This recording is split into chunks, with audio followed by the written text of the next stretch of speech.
두 명이 새롭게 보강되는데 두 명은 또 어디 갔어요? 예. 하여튼 금년에 청년부가 활발하게 힘있게 주의 일들을 잘 감당할 수 있기를 소망합니다.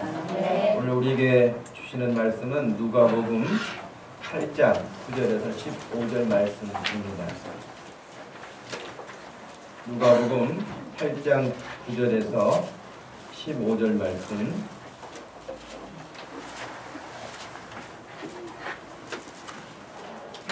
찾으셨으면 한 목소리로 말씀을 읽습니다.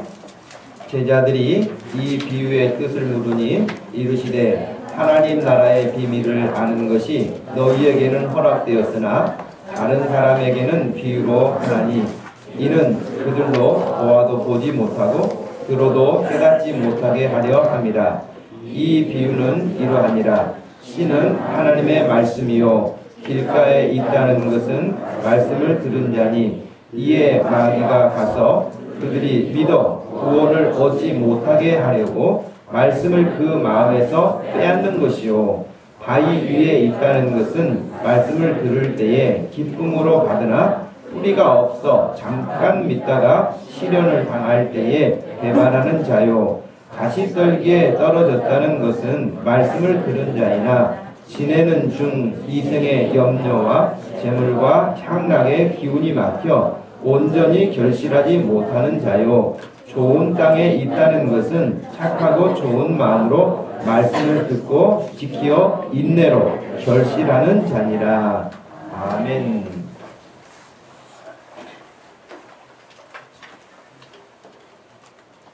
좋은 땅 같은 좋은 마음이라는 제목으로 말씀을 전하겠습니다.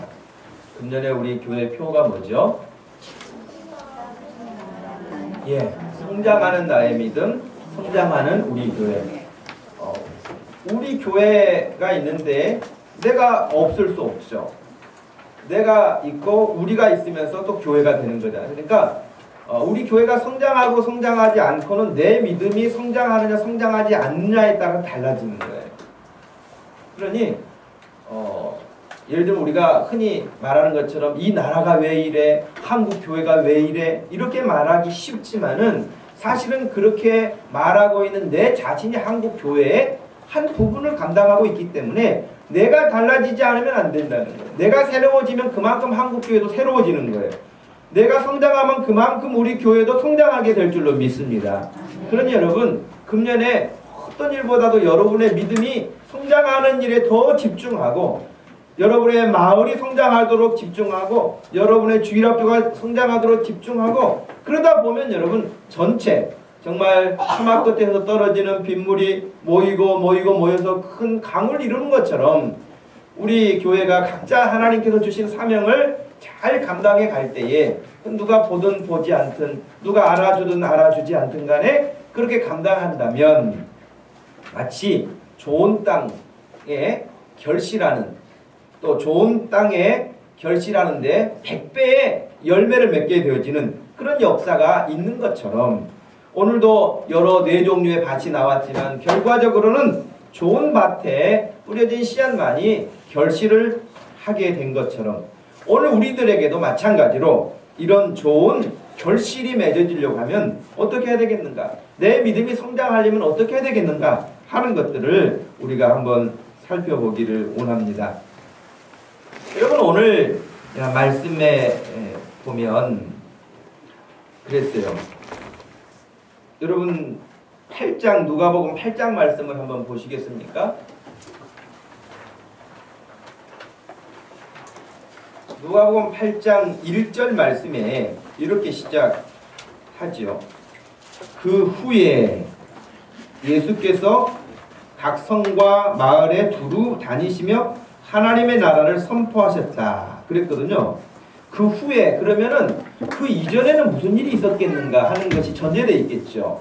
그 이전에는 무슨 일이 있었을까 하는 거예요.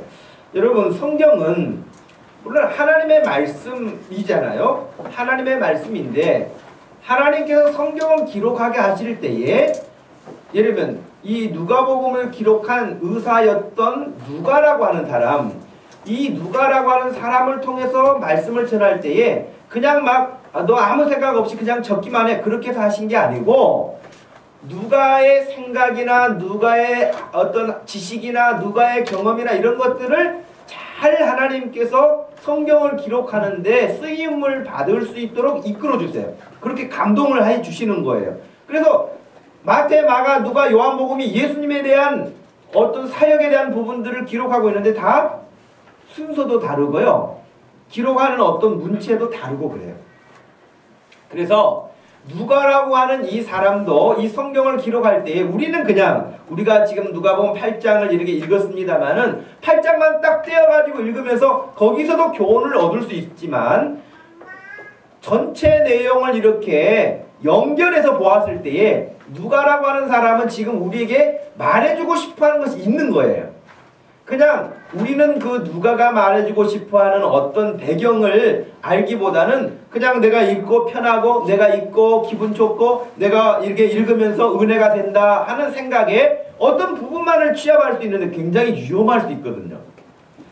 여러분에게 누군가 편지를 보냈어요. 편지에 자기의 중요한 어떤 사실을 알려주면서 편지를 보냈다고요. 그런데 그냥 편지 내용 앞뒤 문장 다 빼고 자기가 좋아하는 단어만 딱 빼가지고 나를 열렬하게 사랑하구나, 나를 너무 좋아하구나, 나에게 큰 이런 기대가 있구나, 다른 어떤 이야기들은 다 빼고 그렇게만 한다면 왜곡되고 편지의 내용이 전달이 안 되는 거겠죠. 아, 글씨체가 참 예쁘다. 아, 아주 문장이 좋다. 뭐 이렇게만 해서도 안 될 것이요.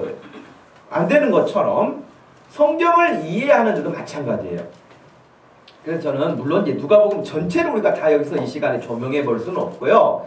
지금 이 8장이 이 말씀이 시작되면서 그 이전에는 그러면 1절에 그 이후 후에라 그랬으니까 그 이전에 가장 가까이 있는 7장의 말씀을 먼저 생각해 볼 필요가 있습니다.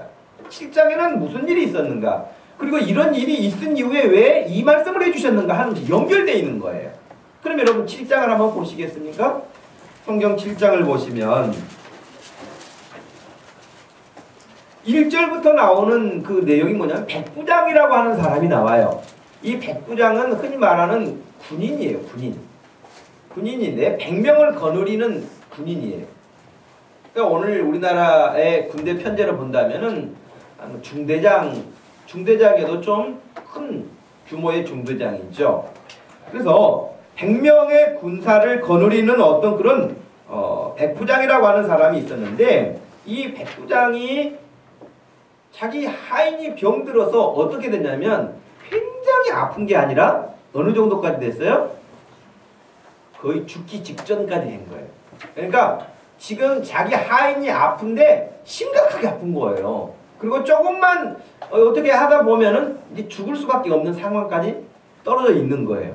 그런데 예수님에 대한 소문을 듣고 어땠습니까? 백부장이? 예수님의 소문을 듣고 어땠어요? 예. 백부장이 막 달려간 게 아니에요. 평소에 유대인들 중에 가깝게 지냈던 그 장로들, 지도자들을 예수님에게 보냅니다. 예수님에게 보내서 지금 내 하인 가운데 이런 사람이 있으니 빨리 와서 고쳐주셨으면 좋겠습니다. 라고 사람을 보냈어요. 그래서 여러분 7장에 보면은 3절에 예수의 소문을 백부장이 듣고 유대인의 장로 몇 사람을 예수께 보내어 오셔서 그 종을 구해 주시기를 청했다. 그렇게 됐거든요. 그래서 이에 그들이 장로들이 예수님 앞에 나와서 간절히 구했어요. 그랬더니 예수님께서 6절에 보니까 함께 가셨어요. 그래? 내가 가서 고쳐주마 하고 그 백부장의 집을 향해서 가고 계셨거든요. 그런데 거의 가까이 오셨을 때에 또 6절 말씀에 보니까 이렇게 되어 있어요. 백부장이 친구들을 보내어 이르되 주여 수고하시지 마옵소서. 그러니까 지금 백부장이 장로들을 먼저 보내가지고 예수님 우리 집에 오셔서 이 죽어가는 하인을 고쳐주셨으면 좋겠습니다 라고 간청을 했는데 다시 친구들을 두 번째 보내가지고는 예수님 오실 것까지는 없으실 것 같아요. 저는 예수님이 오시는 것을 감당할 수가 없습니다. 그리고 그 귀하신 분이 여기까지 오시는 수고를 하시지 않고 다만 거기 계셔서도 말씀만 해주셔도 됩니다. 이런 반응을 친구를 통해서 다시 전가를 했던 거예요. 그러니 예수님이 깜짝 놀란 거예요. 야, 이스라엘에 이런 사람을 내가 본 적이 없는데 백부장이 어떻게 이런 믿음을 가지고 있을 수 있는가 하면서요. 거의 죽어가던 그 하인을 고치셨습니다. 그래요. 그 7장 말씀에 보면은 9절에 예수님이 굉장히 반가워하시고 놀라시면서 내가 너희에게 이르노니 이스라엘 사람들 중에서도 이만한 믿음을 만나보지 못했다. 그랬더니 10절에 사람들이 집으로 돌아가며 가서 보았더니 종이 이미 건강을 회복하고 다 비열이 나아버린 거예요. 할렐루야. 여러분에게도 이런 역사가 일어나길 바랍니다. 여러분 이건 아주 옛날 이야기 전설 따라 삼천리가 아니고 이건 하나님의 말씀이에요. 하나님이 살아계시기 때문에 이 말씀도 지금도 살아있어요. 저희는 어렸을 때 군사정권 하에서 성장을 하지 않았습니까? 거의가. 그래서 흔히 말하는 박정희 대통령이 정권을 가지고 있던 그런 때 계속해서 개헌을 하면서 장기 집권을 해왔던 그런 사람이죠. 근데 여러분 그때에 경찰서를 가든지 동사무소를 가든지 관공서 어디를 가면은 뭐가 있습니까?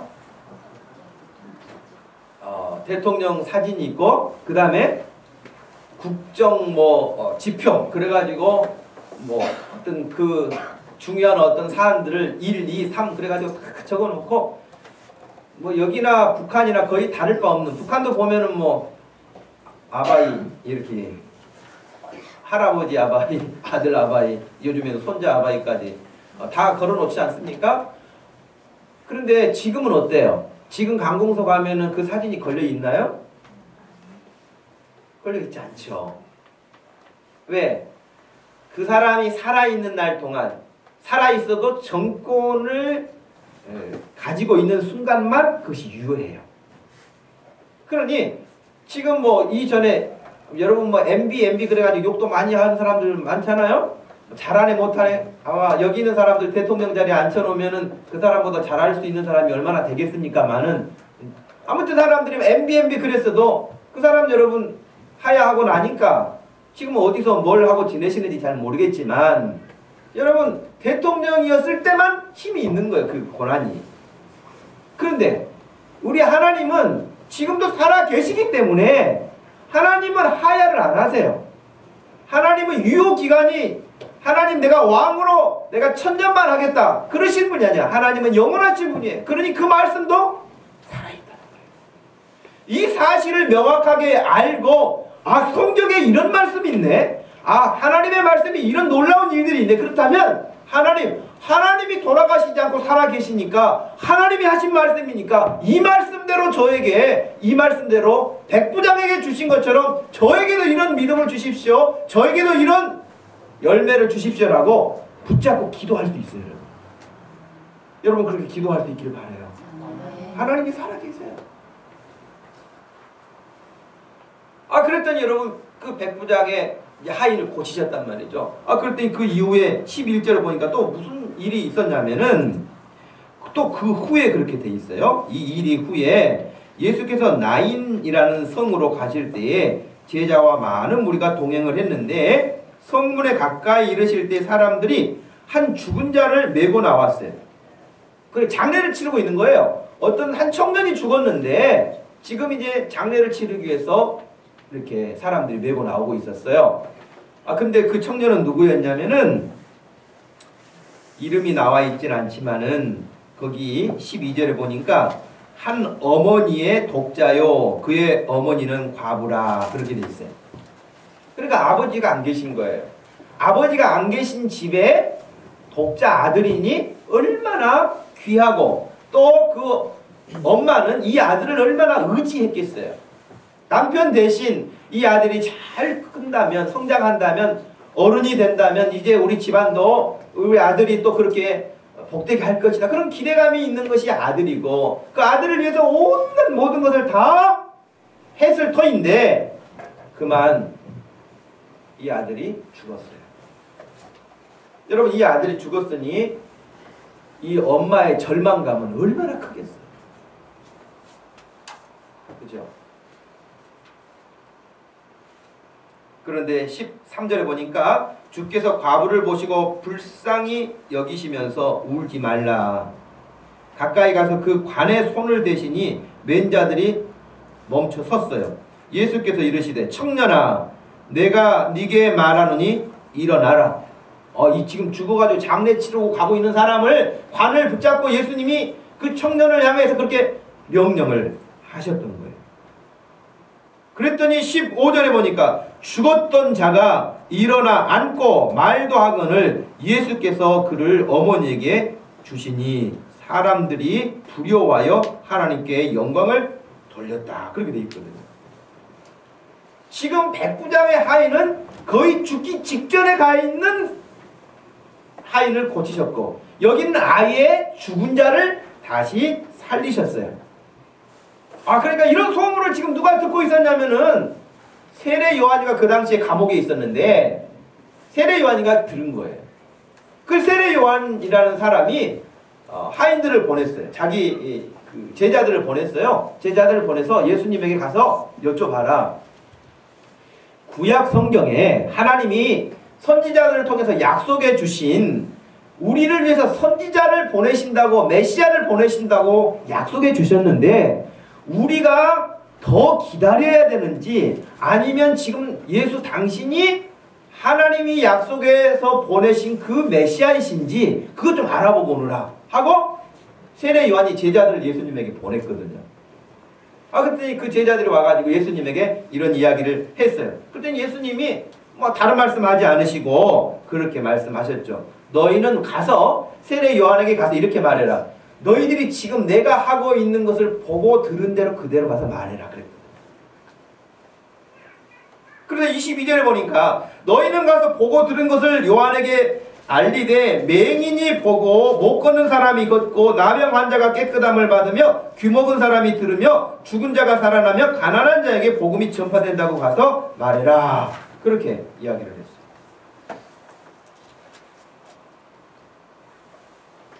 자, 이런 이야기들이 지금 7장에 쭉 돼 있는데 7장 마무리에 뭐가 한 사람이 더 등장하냐면 36절에 가면 예수님께서 한 바리새인의 집에 들어가셨어요. 들어갔더니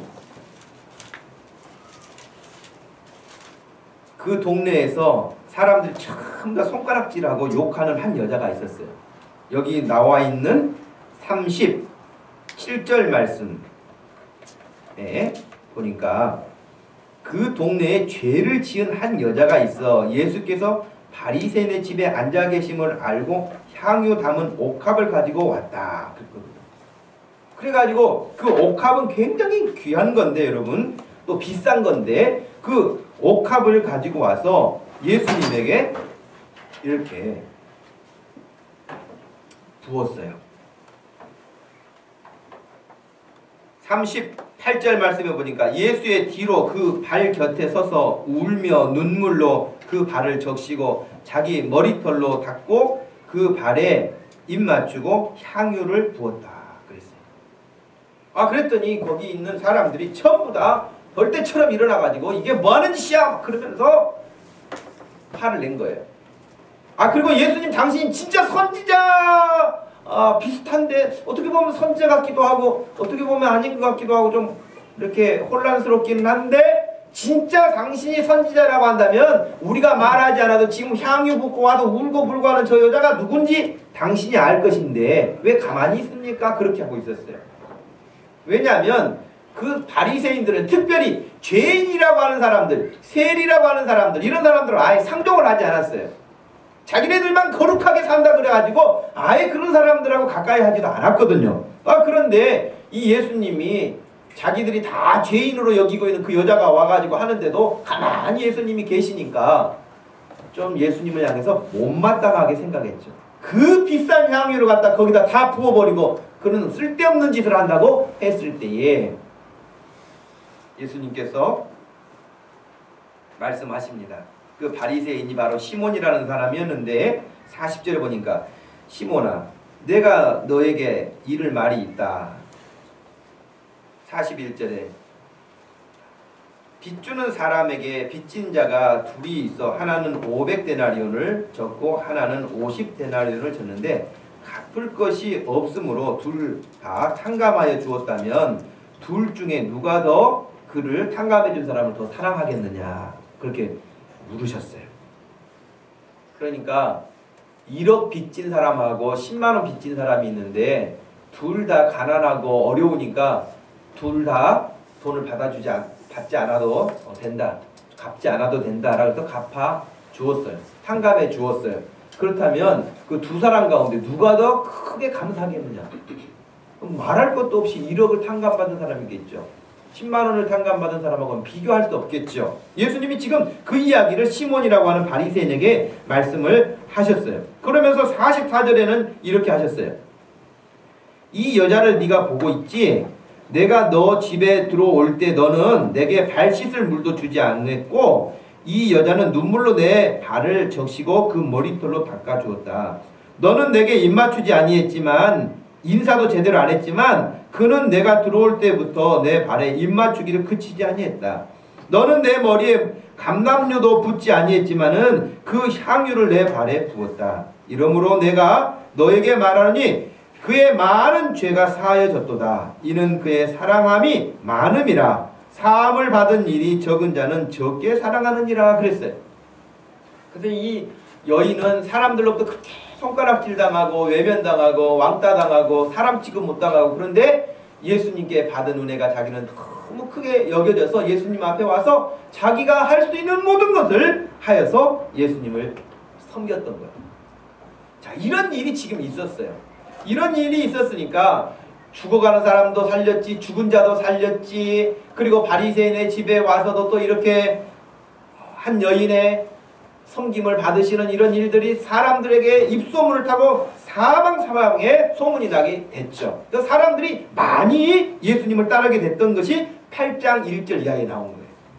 여러분 보시면은 예수님께서 각 성과 마을에 두루 다니시며 하나님 나라를 선포하시며 그 복음을 전하실 때 12 제자가 먼저 함께 있었고요.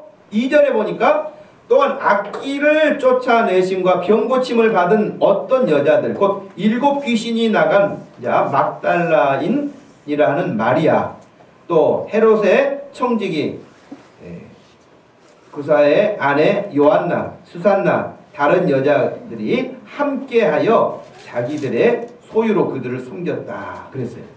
그래서 지금 많은 사람들이, 큰 무리들이 예수님을 향해서 지금 이렇게 따라다니고 예수님이 하시는 일들을 보고 있었어요. 그때에 예수님이 이 씨 뿌리는 비유를 해주신 거예요. 그러면 왜 이 씨 뿌리는 비유를 말씀해 주셨을까? 많은 말씀이 있을 터인데 사람들이 지금 예수님 앞에 구름대처럼 쫓아다니고 많이 이렇게 따라오는 그때에 왜 씨 뿌리는 비유를 말씀하셨을까? 그리고 씨 뿌리는 비유는 지금 우리가 잘 아는 것처럼 밭의 종류가 4개잖아요. 길가, 돌밭, 가시덤불 있는 밭, 좋은 밭이에요.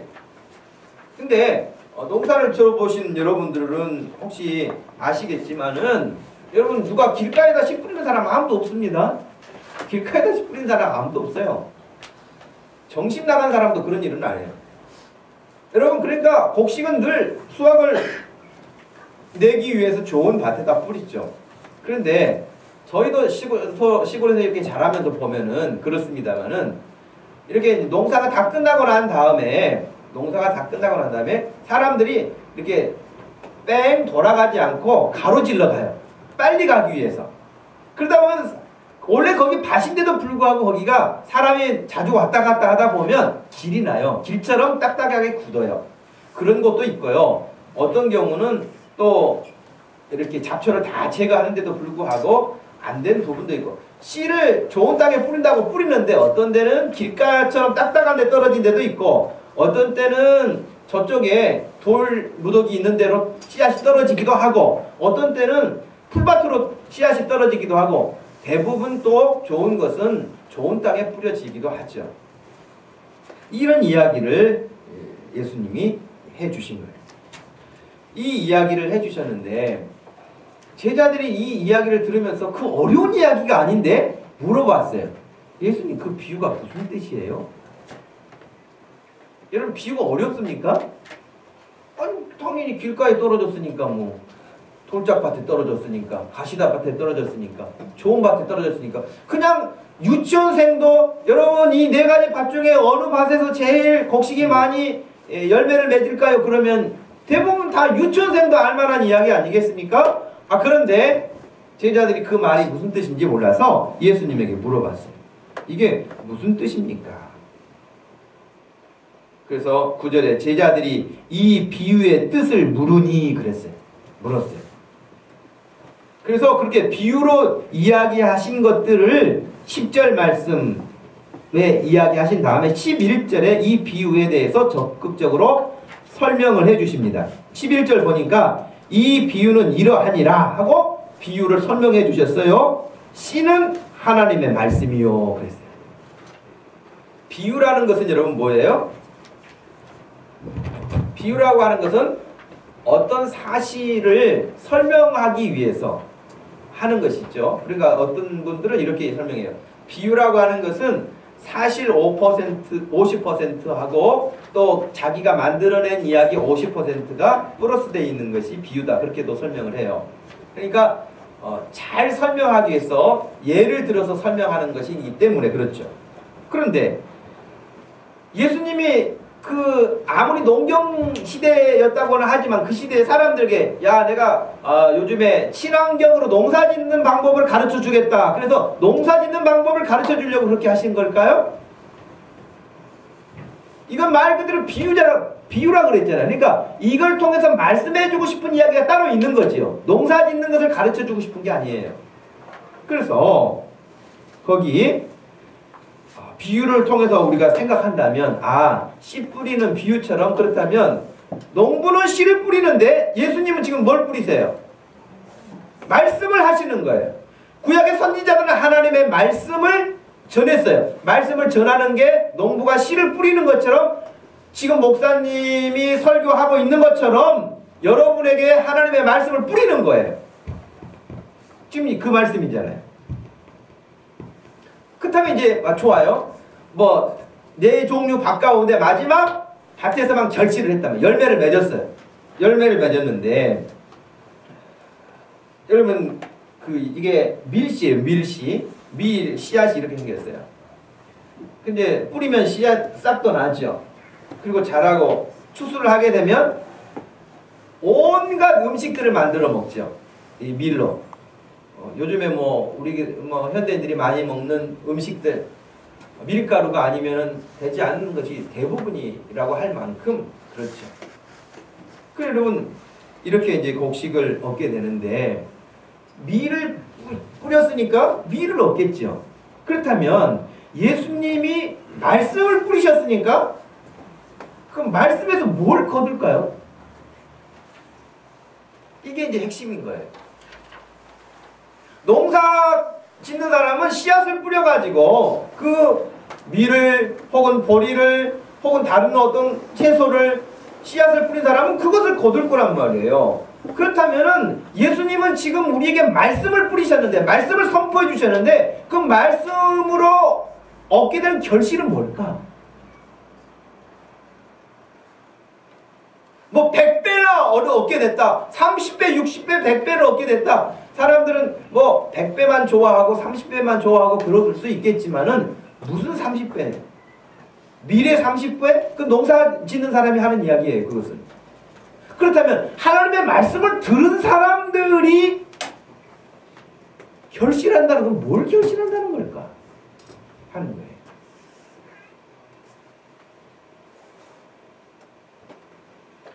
여러분 나눠드린 인쇄물에 기록되어 있는 것처럼 빨간 부분 이 비유는 이러하니라 씨는 하나님의 말씀이요 라고 했습니다. 그렇다면 씨가 말씀이면 열매는 무엇일까요? 말씀의 열매는 결국 말씀을 듣고 예수님을 알고 예수님을 믿고 예수님을 따르고 예수님에게 순종하고 예수님으로 구원받아서 하나님의 나라를 이루어가는데 30배, 60배, 100배와 같이 하나님의 나라가 넓어져 가는 것, 하나님의 나라가 세워져 가는 것, 이것이 이 씨 뿌리는 비유에서 말씀해주고 있는 중요한 사항이에요.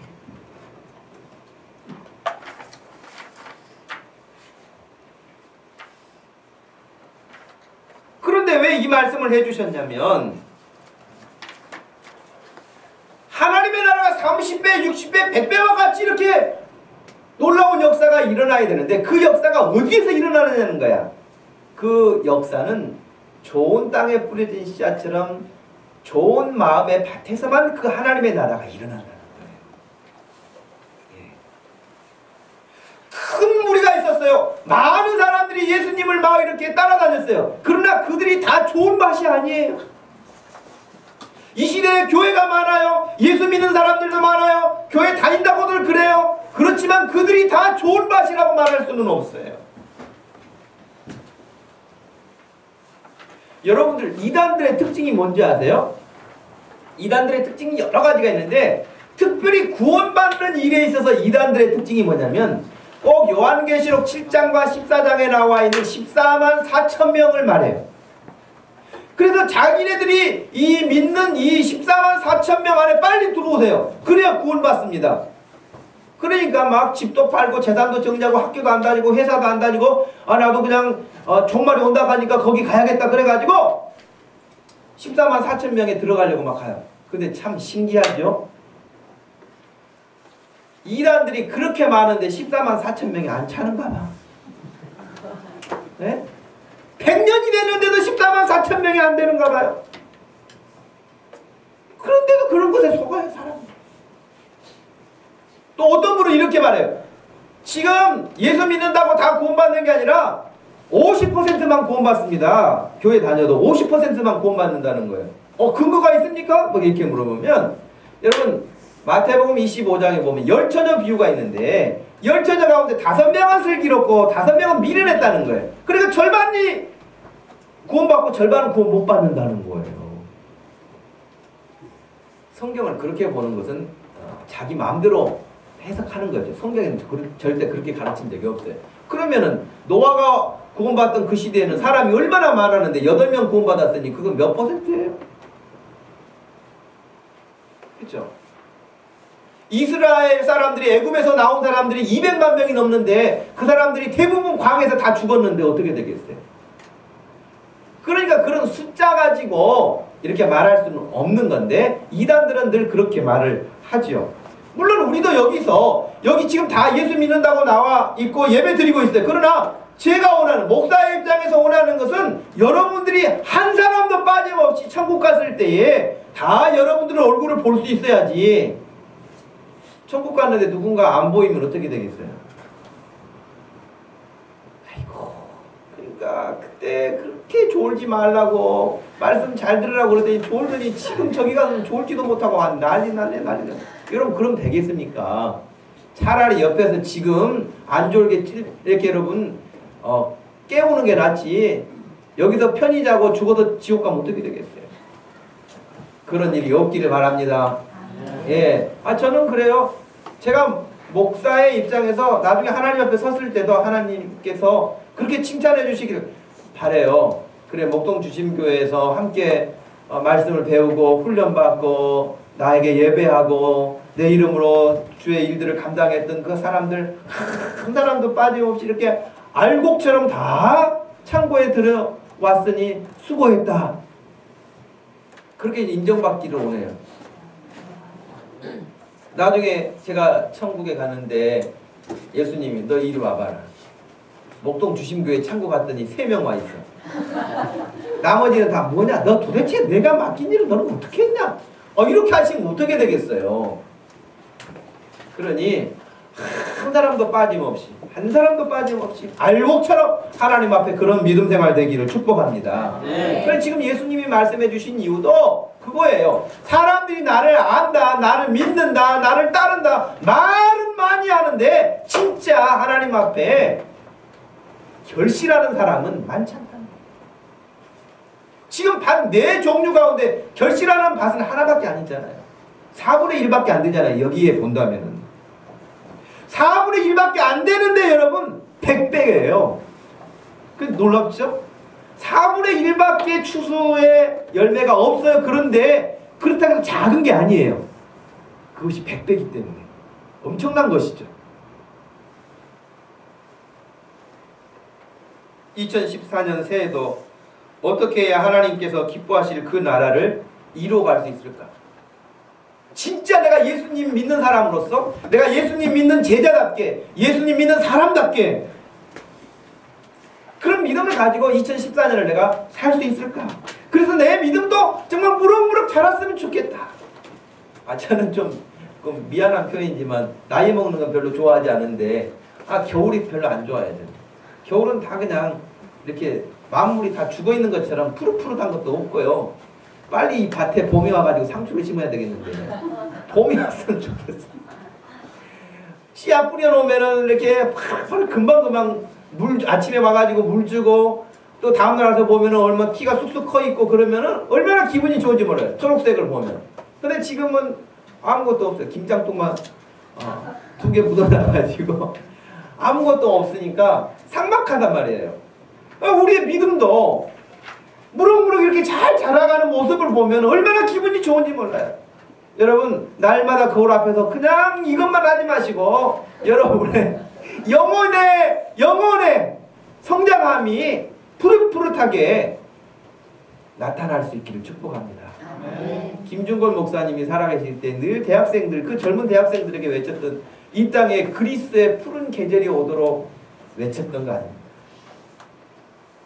온 나라가 그리스의 푸른 나라가 될 수 있도록.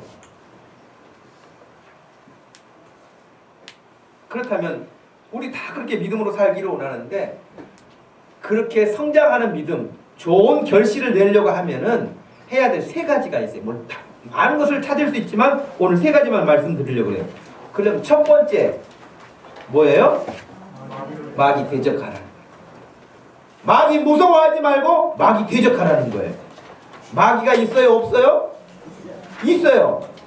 마귀가 있다고요. 그 마귀가 있는데 이건 예수님이 해주신 말씀이에요, 여러분.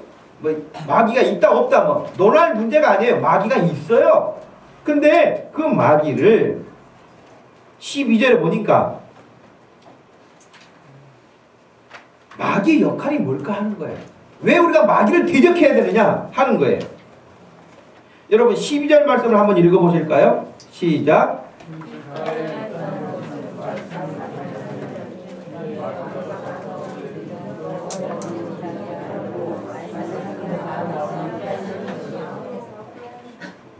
마귀가 하는 일이 있어요. 마귀가 하는 일은 그들이 말씀을 들을 때에 그것을 듣고 그것을 믿고 구원을 얻지 못하게 하려고 말씀을 그 마음에서 아예 성들게 채가버리는 거예요.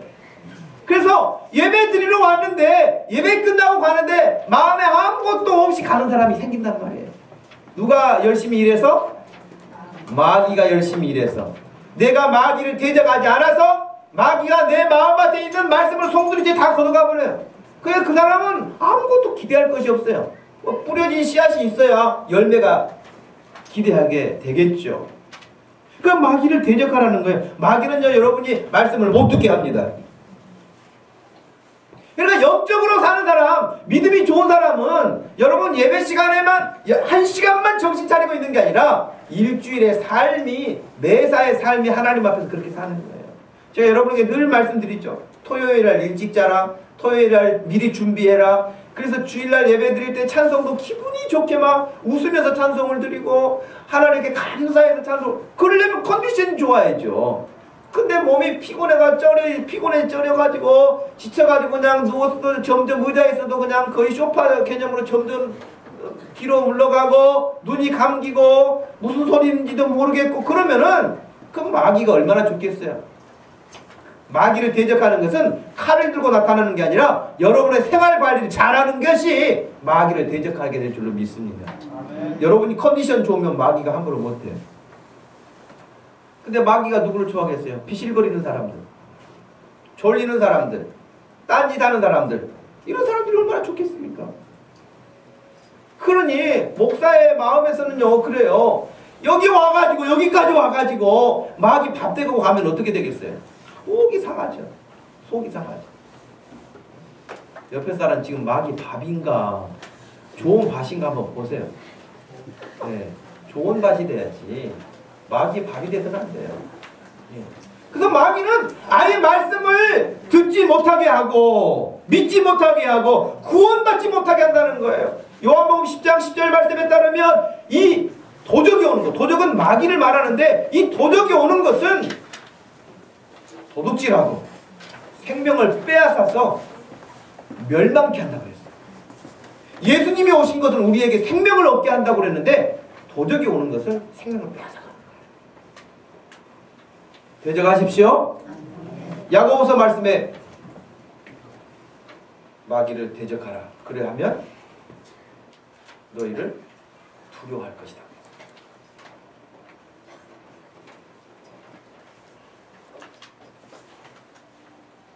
에베소서 6장 11절 말씀에서도 마귀를 대적하기 위해서 전신갑주를 입으라.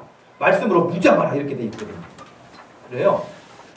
2014년을 여러분 이렇게 시작하는 첫 주일에 여러분들의 마음속에 금년에 내 마음속에 하나님의 말씀이 아주 그냥 폭포수와 같이 쏟아지기를 그 말씀들이 내 마음에 맞춰서 무럭무럭 자라가기를 하나님 앞에 소원하시기를 바랍니다. 두 번째는 우리가 좋은 밭이 되고 좋은 마음이 돼서 열매를 맺으려면 착하고 좋은 마음으로 말씀을 들으라는 거예요.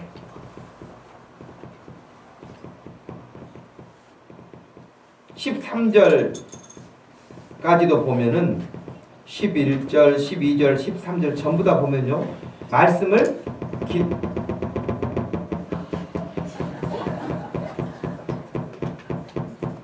전에 안 하던 일을, 이건 마이크 현상이 아닌데 저기로 돌아왔는가 봐요. 예.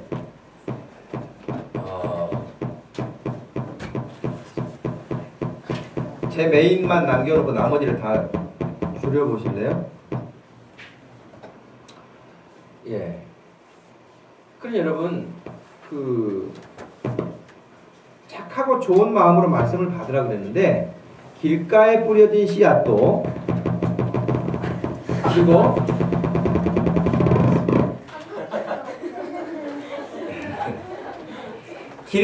길가에 뿌려진 씨앗도, 여러분, 씨앗이 뿌려질 때는 말씀을 듣기는 들어요.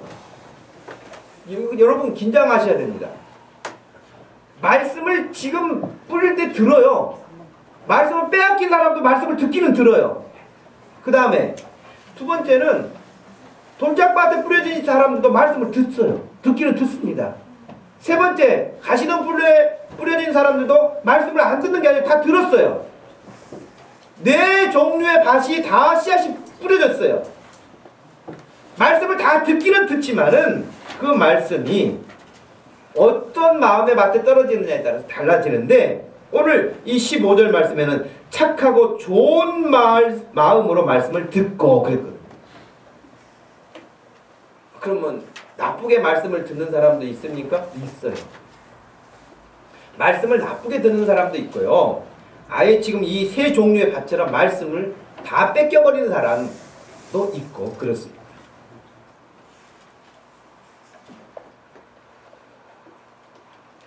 사도행전 여러분 10장에 보면 고넬료라는 사람이 나오잖아요. 고넬료라는 사람이 나오는데 이 사람도 직업이 뭐예요? 고넬료 백부장이에요. 군인들이 군인 정신이 있어서 그런데 믿음이 좋아요. 근데 여러분, 고넬료가 기도 중에 하나님의 음성을 들어요. 그리고 베드로를 데리고 초청을 해라. 그래서 자기 하인들을 보내서 베드로를 초청을 해요. 그리고 베드로가 자기 집에 오기 전에 고넬료가 뭐 한지 아세요? 온 친척들까지 다 불러가지고 자기 집에 모아놨어요. 할렐루야. 이 정도는 돼야죠. 이 정도는 돼야죠. 어떤 목사님이 한탄을 하고 글을 써놓으셨더라고요. 집에 신방을 가도 요즘에 학생들이 무슨 그렇게 벼슬을 한다고 나와보지도 않는다는 거예요. 목사님이 신방을 갔는데 학생이 공부방에서 나와보지도 않고 인사도 안 한다는 거예요. 그렇게 해서 여러분 1등해서 뭐 하겠습니까? 그렇게 해서 좋은 직장 가서 뭐 하겠습니까? 그렇게 해서 돈 많이 벌어서 뭐 하겠습니까? 예. 고넬료는 베드로가 오기 전에 친척들을 다 불러 모아놓고 기다리고 있었어요. 그런데 고넬료가 딱 들어오자 어떻게 했습니까? 넙죽 그 앞에서 엎드려서 절을 하면서, 그러니까 베드로가 깜짝 놀랐어요. 아, 나도 당신과 같은 사람이지 내가 하나님이 아닙니다. 그러면서 그를 막 이렇게 세웠단 말이죠. 아, 그랬더니 자초지정을 이야기한 다음에 고넬료가 또 이렇게 말해요. 지금 우리는 당신을 통해서 하나님이 말씀하시는 그 말씀을 듣기 위해서 여기 이렇게 있으니 우리에게 하나님이 하신 말씀을 다 해주십시오 하고 말씀을 듣겠습니다 하고 이렇게 있는 거예요. 이게 좋은 마음의 밭이에요. 그때 여러분은 어떤 일이 일어난 줄 아세요? 그렇게 사모하고 말씀을 듣는 중에 오순절에 임하셨던 성령님이 그 말씀을 사모하고 있는 고넬료 가족들에게 성령이 임하셨어요. 성령이 임하셔서 이들이 다 권능을 받고 놀라운 하나님의 사람들로 변화가 일어나기 시작한 거예요. 아, 나는 성격이 원래 그래. 나는 원래 타고나기를 그래. 나는 안 바뀌어. 뭐 이런 사람들은 아주 교만한 사람들이에요. 자기가 성령님보다 더 세다는 이야기인가요? 그것은 하나님 앞에 순종하지 않는 거잖아요. 성령님께서 오셔서 고넬료 가정을 완전하게 구원의 가정으로, 놀라운 가정으로 변화시키셨어요. 이것이 어디서 오느냐? 좋은 마음으로 말씀을 사모하고 받는 역사일 때 일어나는 거예요. 우리 성도들이 2014년 다 이런 마음의 밭이 되기를 축복합니다. 다 이런 마음의 밭이 돼서 여러분의 마음의 밭에서 그냥 하나님의 말씀이 그냥 쑥쑥 자라났으면 좋겠어요. 얼굴을 봐도 달라지고, 삶을 봐도 달라지고, 예배하는 태도도 달라지고, 집에서도 달라지고, 공부하는 태도도 달라지고, 모든 면에서 진짜 하나님 믿는 하나님의 말씀이 살아있구나, 하나님의 말씀이 능력이 있구나, 이런 것을 우리가 서로 보면서 놀랄 수 있기를 바랍니다. 마지막 세 번째는요, 인내해야 열매를 맺을 수 있어요. 100배의 결실을 한 풍성한 밭은 좋은 밭이었는데, 사람은 좋은 마음을 가지고 말씀을 받아야 된다. 착하고 좋은 마음이라고 했습니다. 하나님의 말씀을 들을 때 그 말씀을 따라서 순종하려고 하는 마음, 주님을 따르려고 하는 마음, 주님을 닮고 싶어하는 마음, 그 마음을 가지고 여러분 인내해야 돼요. 어떤 사람은 이렇게 말합니다. 하나님 앞에 헌신하면 하나님이 축복해 준다고 그랬는데, 되는 일도 없어요. 11조 하면 하나님이 소득을 더 많게 해주신다고 그랬는데, 11조를 해도 별로 달라지는 게 없어요. 하나님 앞에 이렇게 하면 이렇게 해주신다는데, 이런 사람들도 간혹 있어요. 그런데 여러분, 인내가 필요합니다. 1년 농사 짓는 사람도 씨 뿌려놓고 그 다음날 여러분, 열매 거두러 가는 사람이 있으면 그 제정신이 아니겠죠. 제가 여기다 상추 씨 뿌려놓고 다음날 상추 따먹는다고 가서 서 있으면 되겠어요? 그리고 또 상추 안 났다고 다 밭을 갈아엎으면 되겠어요? 기다려야죠. 여리고성 여러분 무너질 때 어떻게 무너졌어요? 하나님께서 여리고성 돌아라. 강력한 그 견고한 성을 돌아라. 사다리 만들어라. 탱크를 만들어라. 그렇게 하지 않으셨어요. 그냥 돌아라. 근데 그 말씀 따라서 돌았어요. 그런데 한 번 돌고 나니까 무슨 찌직 소리가 나는 거예요. 그랬어요? 아무 변화가 없어요. 6째 날 돌아도 아무 변화가 없어요. 7째 날 6바퀴를 돌았는데도 아무 변화가 없어요. 하나님은 7번 돌으라 그랬거든요. 그리고 소리를 지르라 그랬거든요. 그 말씀을 할 때까지 변화가 없어요. 인내해야 될 필요가 있어요. 여러분, 나만 장군이 그 나병이 걸려가지고 왔잖아요. 그래서 요단강에 가서 몇 번 씻으라 그랬어요? 7번 씻으라 그랬어요. 근데 그렇게 막 진물도 나고 막 썩어져 있던 몸이 한 번 들어갔다 나오니까 그냥 싹 몸이 마르고, 그 다음에 또 했더니 막 얼굴이 깨끗해지고 그러지 않았다니까요. 6번, 7번 들어갈 때까지도 아무 변화가 없었어요.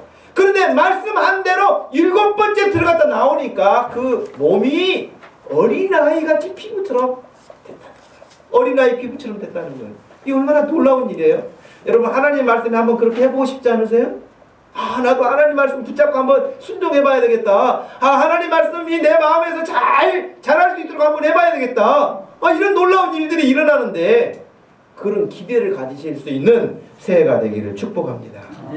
그렇게 된다면 여러분, 우리의 믿음은 반드시 자랄 것이고, 우리 믿음은 자랄 뿐만 아니라 30배, 60배, 100배의 열매를 맺어서 여러분의 가정에, 여러분의 학교에, 여러분의 직장에, 여러분의 이웃과의 관계 속에서 하나님의 나라가 이루어질 것이고, 하나님이 영광을 받으시게 될 줄로 믿습니다.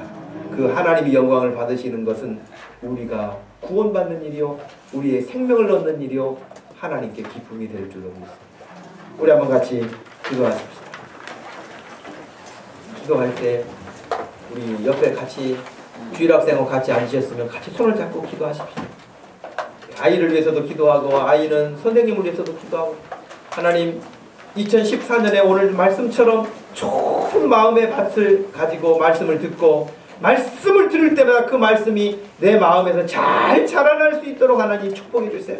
결실을 많이 맺을 수 있도록 해주세요. 우리 교회가 성장하고 크게 부흥할 수 있게 해주세요. 우리 같이 소리내서 한번 기도하도록 하겠습니다. 하나님 아버지 고맙고 감사합니다. 이 시간에 저희들에게 귀한 아침을 주시고 귀한 2014년 새해를 허락해 주시고 이렇게 주님 앞에 나와서 예배할 수 있도록 하시고 하나님의 말씀을 전하게 해주시고 하나님의 말씀을 들을 수 있도록 하신 것을 감사합니다. 하나님 아버지 시간 주님 앞에 나와서 이렇게 믿음을 가지고 나와 하나님 앞에 예배하는 사랑하는 모든 성도들의 마음에 좋은 마음의 밭이 되게 하여 주옵소서. 좋은 마음의 밭으로 하나님이 가꾸어 주시어서 30배, 60배, 100배와 같은 열매들이 나타날 수 있도록 하나님 믿음이 자라가게 하여 주시고 우리 교회가 자라가게 해주시고 성장하게 해주시고 부흥하게 하여 주시기를 원합니다. 우리 믿음의 성도들의 가정도 이런 역사가 일어나기를 원합니다. 하나님 그리하여서 놀랍게 하나님이 영광을 받으시고 우리 사랑하는 자녀들이 하나님 앞에 은혜 받아서 공부도 잘하게 해주시고 자기 맡은 일을 잘하게 해주시고 사업하시는 집사님들 사업도 잘하게 해주시고 직장에 나가 일하시는 분들 하나님 영광 돌릴 수 있도록 도와주옵소서. 하나님 아버지 이 시간 주님 앞에 나와 예배하는 사랑하는 성도들 한 사람 한 사람 우리 주님이 이 시간에도 손을 들어서 축복해 주시옵소서. 하나님 한 사람도 그냥 실족하는 사람이 없이 더 천국 곳간에 알곡과 같이 하나님 앞에 드려질 수 있는 인생들 2014년 될 수 있도록 우리 주님 역사하여 주옵소서. 하나님 아버지 고맙고 감사합니다. 오늘도 귀한 아침 귀한 사람들 함께 예배하며 주의 말씀을 전하고 들었습니다. 하나님 우리 예수님께서 이 말씀을 해주시면서 우리가 다 30배 60배 100배의 영향력을 가지고 하나님의 나라를 이루며 살기를 소원하실 터인데 하나님 그러기 위해서는 좋은 마음의 밭을 가지고 말씀을 착한 마음으로 듣고 말씀을 지키기 위해서 인내하고 잘 견디어내고 배반하지 않고 주저앉지 않고 포기하지 않고 끝까지 결실할 수 있도록 우리 한 사람 한 사람을 축복해 주시옵소서. 하나님 우리 집사님들은 직장에서 사업장에서 더 금년에 흥황하는 역사가 일어나기를 원하고 우리 사랑하는 자녀들은 공부하는데 더 능률적인 효과가 나타날 수 있도록 공부할 수 있는 길이 열릴 수 있도록 장래에 가는 모든 길들을 우리 주님이 축복하여 주실 수 있도록 좋은 마음의 밭으로 갖고 가는 2014년 되게 하여 주시옵소서. 감사하신 예수님의 이름으로 기도하옵나이다. 아멘. 다같이 자리에서 일어나셔서 635자 주기도 문성으로 기도를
지금은 우리 주 예수 그리스도의 은혜와 우리 하나님 아버지의 극진하신 사랑과 성령 하나님의 위로 교통하심이 시간 좋은 마음의 밭을 가꾸어 말씀의 씨앗이 잘 자라기 소원하고 열매 맺기 원하는 사랑하는 모든 성도들 머리 위에 우리 목동 주심교회 위에 지금부터 영원토록 함께 계실지어다. 아멘.